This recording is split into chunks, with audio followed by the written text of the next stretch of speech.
श्रीराम आचार्यज्यूलाई पनि आसनग्रहणको लागि हार्दिक र हामी यो हाम्रो विद्यालयको बारेमा थोरै छोटो परिचय र अनि हाम्रा आदरणीय गुरुहरू यसरी स्कुलमा आइदिनु भयो, उहाँहरूलाई स्वागत गरिदिनको लागि आदरणीय गुरु श्रीराम आचार्यज्यूलाई आफ्नो छोटो मन्तव्य राखिदिनको लागि हार्दिक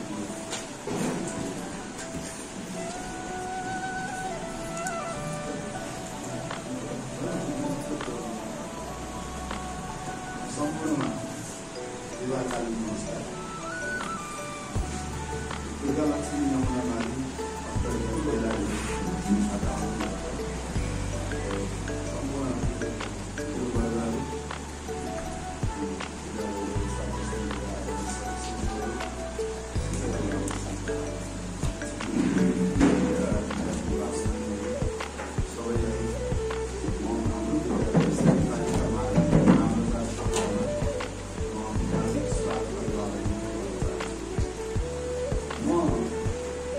विद्यालयको बारेमा छोटकरी मैले कुनै तयारी गरेको छैन।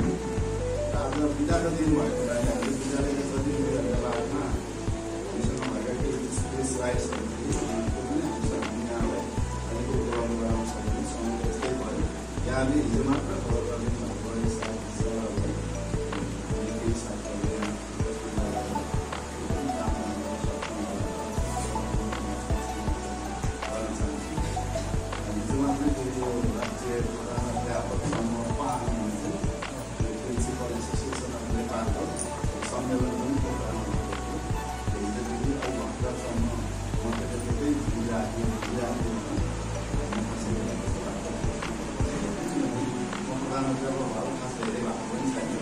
यहाँको विद्यालयमा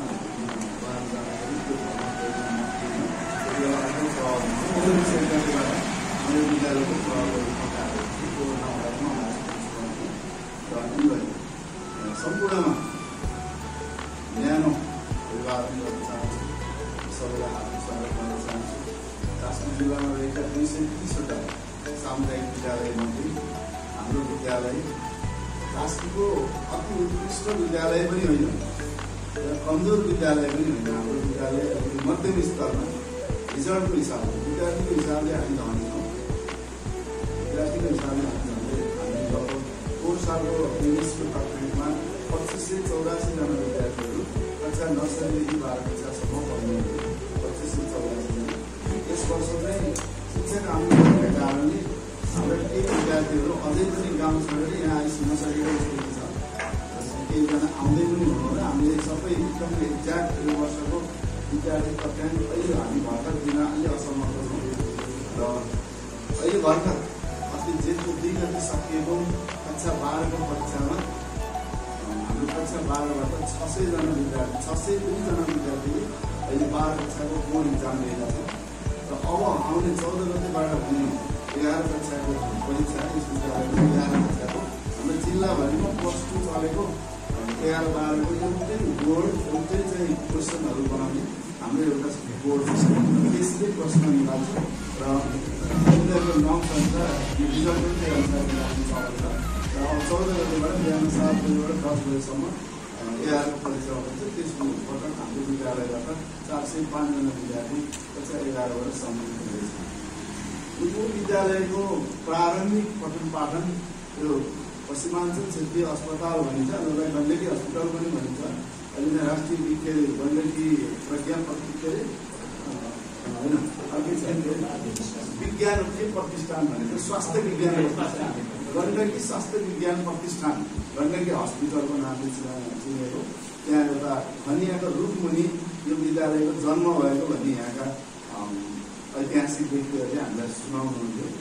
म त यो स्कुलमा आएको अहिले 32 वर्ष भयो। म 2051 सालमा यस विद्यालयमा माध्यमिक तहमा गणित र विज्ञान पढाउने शिक्षकको रूपमा मैले विद्यालयमा प्रवेश गरेको र मैले 32 वर्ष यो विद्यालयमा बिताएँ। यो विद्यालय म आएपछि पनि धेरै नै परिवर्तन भएको छ र मैले अघि नै निवेदन गरेँ। त्यसपछि हाम्रो विद्यालय 2021 देखि 2042 सम्म 2034 सम्म कक्षा 5 सम्म पठन पाठन भएको विद्यालयको रूपमा थियो। त्यसपछि हाम्रो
सिङ्गिङ स्टारमा फर्स्ट भएर उनले चाहिँ रु 20 लाखको नगद पुरस्कार पनि प्राप्त गरेको र खेलकुदको कुरामा गर्दा हाम्रो विद्यालय कास्कीमा उत्कृष्ट विद्यालयभित्र पर्छ।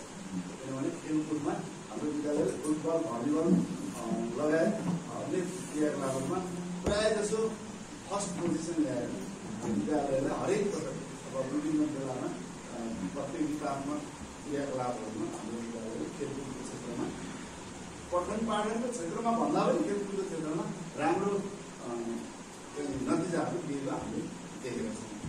यिनी कुराहरू निवेदन गर्न चाहन्छु। त्यसबाहेक हामीले यहाँको जिज्ञासा के छ भने म यहाँहरूसँग यहाँले के जिज्ञासा राख्नुहुन्छ भने त्यसको चाहिँ सबैसम्म उत्तर दिने प्रयास गर्नेछु। अब यहाँले मावि इन्चार्जको कुरा गर्नुभयो। हामीले यहाँ मावि इन्चार्ज भनेर राखेका छैनौँ। हाम्रोमा 3 जना भाइस प्रिन्सिपल सरहरू हुनुहुन्छ। एकजना भाइस प्रिन्सिपल सरले विद्यार्थी अनुशासनको बाटो हेर्नुहुन्छ। एकजना भाइस प्रिन्सिपल सरले त्यो मर्मत संवाद र परीक्षातिरको कुराहरू हेर्नुहुन्छ र एकजना भाइस प्रिन्सिपल सरले त्यो पठन पाठन गतिविधिलाई हेर्नुहुन्छ। प्रधानाध्यापकले समग्र प्रशासन हेर्नुहुन्छ। हाम्रो त्यो खालको छ र 5वटा अनिवार्य विषयमा हामीले विषयको संयोजक तोकेका छौँ। हाम्रा विषय समितिमा 5वटा अनिवार्य गणित, विज्ञान, अङ्ग्रेजी, सामाजिक शिक्षा र नेपाली गरेर 5वटामा हामीले कोअर्डिनेटरहरू पनि हामीले तोकेका छौँ। यहाँले माली कोअर्डिनेटर भन्नुभयो। हाम्रो साइन्स कोअर्डिनेटर भन्ने प्रकाश भण्डारी सर हुन्छ। हामीले साइन्सतिरमा साइन्स कोअर्डिनेटर भन्ने हामीले खोलेका छौँ, राखेका छौँ उहाँलाई र अरू म्यानेजमेन्ट अनि आर्ट्स एजुकेसनतिर हामीले त्यस्तो कोअर्डिनेटर गरेका छैनौँ। पहिला चाहिँ गरिएको रहेछ। त्यति बेला भर्खर +2को स्थापना भयो। त्यति बेला यसै विद्यालयमा मास्टर डिग्री गरेका मेन पावरहरू कम भएको कारणले गर्दा बाहिर पिएम क्याम्पसबाट, जनजी क्याम्पसबाट, अन्य क्याम्पसबाट बिहानमा पढाउन आउने सरहरू उहाँहरूलाई एउटा विभागको चाहिँ दिएको रहेछ। उहाँहरू गइसकेपछि यसै विद्यालयमा पढाउने साथीहरू हामी लगायत सबैजनाले हामीले मास्टर डिग्री गरिसकेपछि उहाँहरूलाई बिस्तारै हामीले के गर्यौँ भने अब डिस्प्लेस गऱ्यौँ भने कि रिप्लेसमेन्ट गऱ्यौँ भने त्यस भएपछि हामीले त्यो कोअर्डिनेटरको व्यवस्था हामीले त्यसरी गरेका छौँ। लगभग समग्र प्रशासन हामी 4 जनाले हेर्ने गरेका छौँ। 3 जना भाइस प्रिन्सिपल सर र 1 जना प्रिन्सिपल सर लगाएर हामीले त्यसरी हेर्छौँ। हाम्रो विद्यालयको गतिविधि चाहिँ अब यस्तै छ।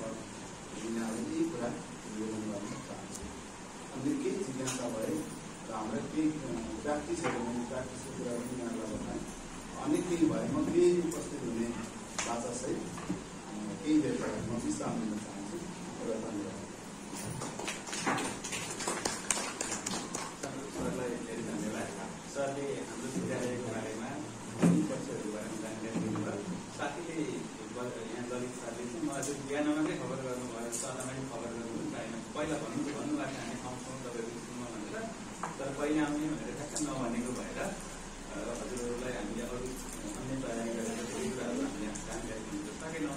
तथापि म साथीले चाहनुभयो भने तपाईँहरूको रिपोर्ट बनाउने बेला साथीहरूलाई उपलब्ध गराउन केही जानकारीहरू उहाँले साथीहरूले दिनु चाहिँ हामी एउटै प्रोग्रामहरू सक्यौँ र अनि सरले विविध विषयहरू राख्नुभयो। अब हामी तपाईँहरूका विषयहरू पनि सुन्नको लागि हजुरको सूचना अधिकारी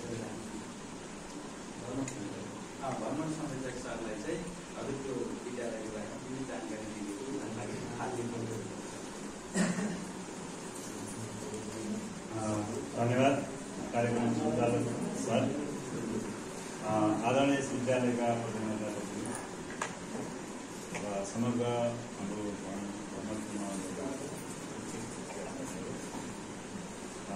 सरले भर्खरै यस विद्यालयको बारेमा आफ्नो विद्यालयको बारेमा हामीलाई केही जानकारी गराउनुभएको छ र सम्पूर्णमा म पनि हाम्रो विद्यालयको बारेमा जानकारी गराउन चाहन्छु।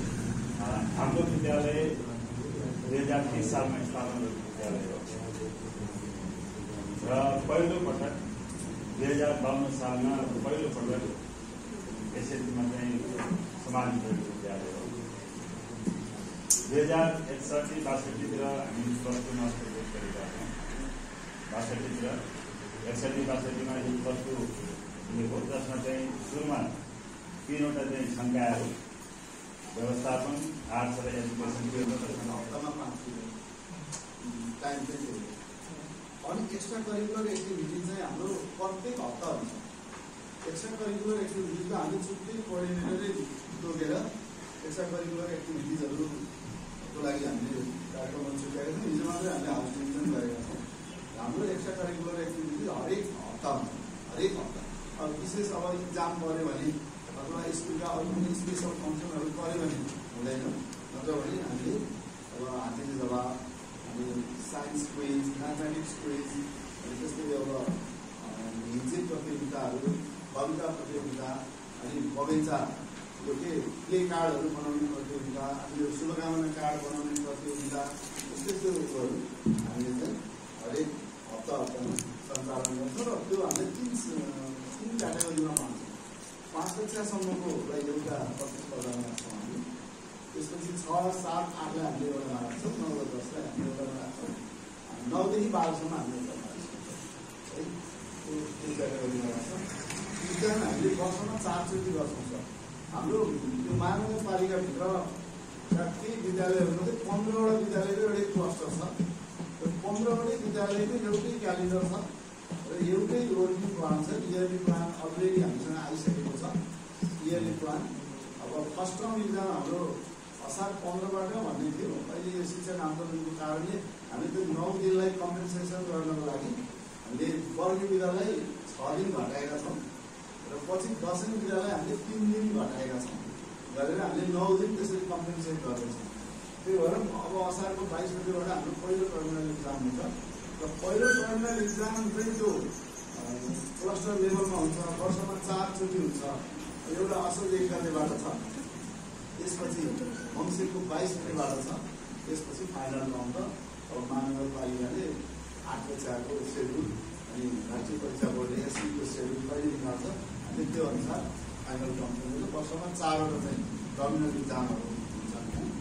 अनि अरू युनिट इक्जामहरू त हामीले प्रत्येक हप्ता प्रत्येक महिना सब्जेक्ट टिचरहरूले आफ्नो आफ्नो तरिकाले लिने गर्नुहुन्छ र त्यसको रिपोर्ट चाहिँ प्रशासनमा बुझाउने पनि गर्नुहुन्छ, त्यो प्रगति गर्नुहुन्छ। र हामीले रिजल्ट गर्दाखेरि हामीले रिजल्टलाई एक दिन हामीले रिजल्ट एनालाइसिस गर्छौँ र हामीले प्रत्येक टिचरहरूलाई चाहिँ आफ्नो टार्गेट प्रस्तुत गर्न बनाउँछौँ। सुरुमै तपाईँले यो वर्ष आफ्नो सब्जेक्टमा कतिजना विद्यार्थीलाई पास गराउनुहुन्छ, कतिसम्म जिपिए ल्याउने बनाउनुहुन्छ भने हामीले सुरुमै टार्गेट दिन लगाउँछौँ। र कतिपय साथीहरूले टार्गेट पनि क्रस गरेर रिजल्ट दिनुहुन्छ र कतिपयको म्याथमा अलिक आएको छ, अरू सब्जेक्टमा राम्रो टार्गेट मिट भइरहन्छ है। अब अतिरिक्त कक्षा सञ्चालनको कुरा गर्नुभयो। हामीले कक्षा 10को अतिरिक्त कक्षा सञ्चालन जेठ 1 गतिबाटै सुरु गरिदियौँ विगतमा। यो वर्ष हामी अब जेठको 15 गतिबाट गर्दैछौँ र अहिले तत्काललाई सुरुमा हामी म्याथ र साइन्सलाई एक्स्ट्रा पिरियडको रूपमा लैजान्छौँ र फर्स्ट टर्मपछि हामी अन्य सब्जेक्टहरूको पिरियडहरू अगाडि बढाउँदैछौँ। र विद्यार्थी अनुशासनका विषयमा हामीले यो सेवा सुविधा हामीले अभिभावकबाटै लिन्छौँ सर। हामी अभिभावकको भेला राख्छौँ र अनि अभिभावकहरूलाई प्रस्ताव गर्छौँ र उहाँहरूले हामीलाई चाहिँ म्यान्डेट दिएपछि अनि हामी त्यो चाहिँ विद्यार्थीलाई बोलाएर हामीले उनीहरूसँग फी लिन्छौँ सर। हामीले पर सब्जेक्ट हामीले 500 लिन्छौँ यो वर्ष पर सब्जेक्ट। पर सब्जेक्ट 1 घन्टाको एक्स्ट्रा पिरियड गरे हामी 500 फी चाहिँ कलेक्सन गर्छौँ र हामीले सबै स्कुलले कलेक्सन गर्छ कि सर टिचरले आफैले?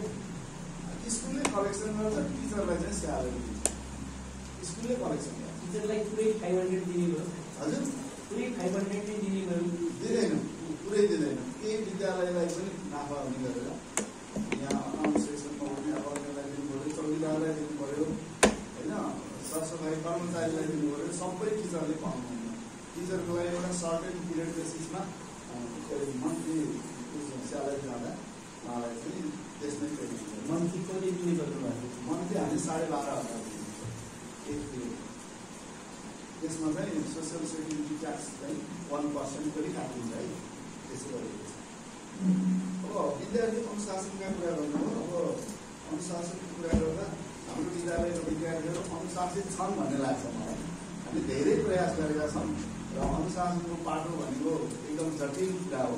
किनभने विद्यार्थी घरबाटै अनुशासित भइदियो भने हामी केही गर्नै पर्दैन र हामीले विभिन्न आर्थिक सामाजिक अवस्थाका विद्यार्थीहरूलाई अनि एकदम धेरै डाइभर्सिटी भएका विद्यार्थीहरूलाई हामीले पढाउनु पर्छ। यो कुरा यहाँलाई पनि पक्का पुगेर यहाँ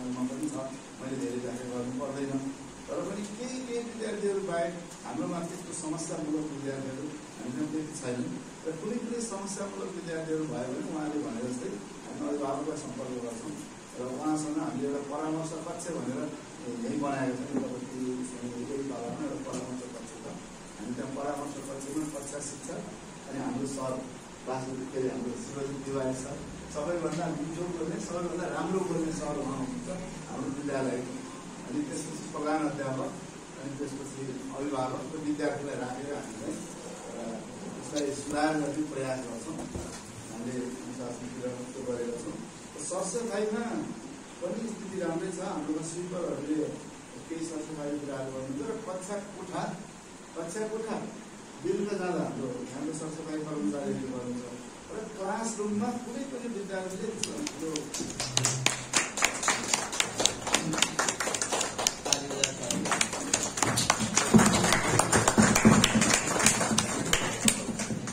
त्यसै गरी हाम्रो विद्यालय स्थापनाको 50औं वर्ष पुरा गरी 51औं वर्ष प्रवेश गरेको अवसरमा विद्यालयले बनाएको स्वर्ण महोत्सव बनाएको थियो। 50औं वर्ष पार गरेको अवसरमा त्यस अवसरमा हामीले सिङ्गल स्मारिका स्वर्ण महोत्सव भनेर 2081 जुन हामीले 27-28 गतेका दिन मनाएका थियौँ र यसमा एउटा स्मारिका निकालेको छ। विद्यालयको तर्फबाट भ्रमण नौका संयोजक र माध्यमिक सहयोगीले विद्यालयको प्रधानाध्यापकलाई हस्तान्तरण गर्न हार्दिक अनुरोध गर्दछु।